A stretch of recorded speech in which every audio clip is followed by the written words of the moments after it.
Assalamualaikum warahmatullahi taala wabarakatuh. Halo teman-teman, jumpa lagi dengan saya Ulfi Nuraini dengan NIM 857528993. Pada kesempatan kali ini kita akan melakukan uji karbohidrat sederhana dan juga uji lemak dengan menggunakan makanan yang mudah ditemui.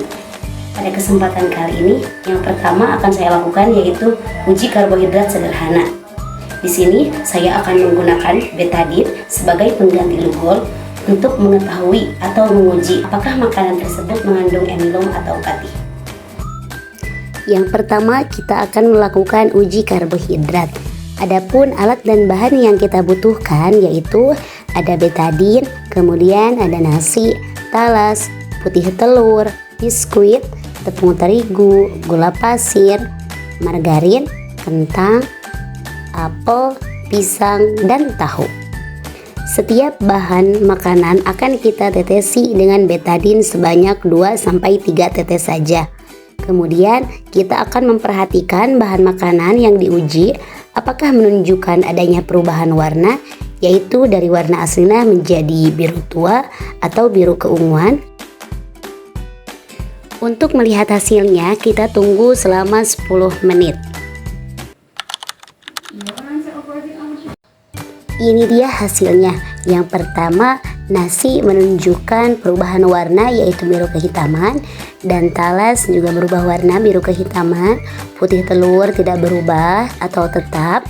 Kemudian biskuit biru kehitaman, tepung terigu biru kehitaman, gula pasir tidak berubah atau berwarna kuning, terus margarin tidak berubah, kentang berubah menjadi biru kehitaman, kemudian apel juga tidak berubah atau masih berwarna kuning, pisang berwarna biru kehitaman, dan tahu tidak berubah atau masih berwarna kuning. Berikut adalah tabel hasil pengamatan uji karbohidrat pada makanan.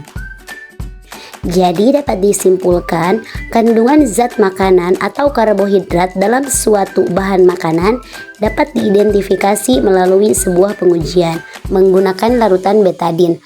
Hasil pengujian akan menunjukkan perubahan warna pada bahan makanan yang telah ditetesi betadine menjadi biru tua atau biru keunguan hingga biru kehitaman. Semakin pekat warna birunya, semakin tinggi kandungan karbohidrat pada makanan tersebut. Berdasarkan pengamatan di atas, kandungan karbohidrat terdapat dalam pisang, nasi, biskuit, tepung terigu, kentang, dan talas. Dan yang selanjutnya yaitu uji lemak pada bahan makanan. Alat dan bahan yang kita butuhkan dalam praktik ini yaitu yang pertama piring, kemudian pipet, kemudian kertas sampul buku ukuran 10x10 cm sebanyak 12 lembar, kemudian lampu senter 1 buah, kemiri 3-4 butir, margarin yang sudah dicairkan, wortel 1 buah, seledri 1 tangkai, kemudian talas, biji jagung kering sekitar 1 genggam tangan, kacang tanah yang sudah dikupas kering, pepaya 1 potong kecil, santan 1-3 sendok teh, kemudian minyak goreng kira-kira 5 ml, susu 1-3 sendok teh, dan yang terakhir air 5 ml. Kemudian kita tulis nama bahan-bahan yang akan kita uji dalam kertas sampul buku. Pertama, kita ambil pipet, kemudian isap air dengan pipet dan teteskan di salah satu kertas coklat yang sudah kita beri nama dengan air. Yang kedua, kita ambil pipet yang lain, kita isap minyak dengan pipet dan teteskan di atas kertas coklat yang sudah diberi nama minyak. Dan selanjutnya kita oleskan kemiri di atas kertas sampul coklat. Kita ulangi sampai beberapa kali. Kemudian kita isap margarin menggunakan pipet tetes dan kita teteskan 2-3 tetes ke atas kertas sampul coklat. Kemudian kita mengambil beberapa daun seledri, kita oleskan beberapa kali di atas sampul coklat. Begitupun seterusnya untuk bahan makanan yang padat, kita oleskan saja di atas kertas sampul coklat. Sedangkan bahan makanan yang cair akan tetap kita isap menggunakan pipet tetes. Dan kita teteskan 2-3 tetes di atas kertas sampul coklat. Setelah itu kita diamkan selama kurang lebih 10 menit.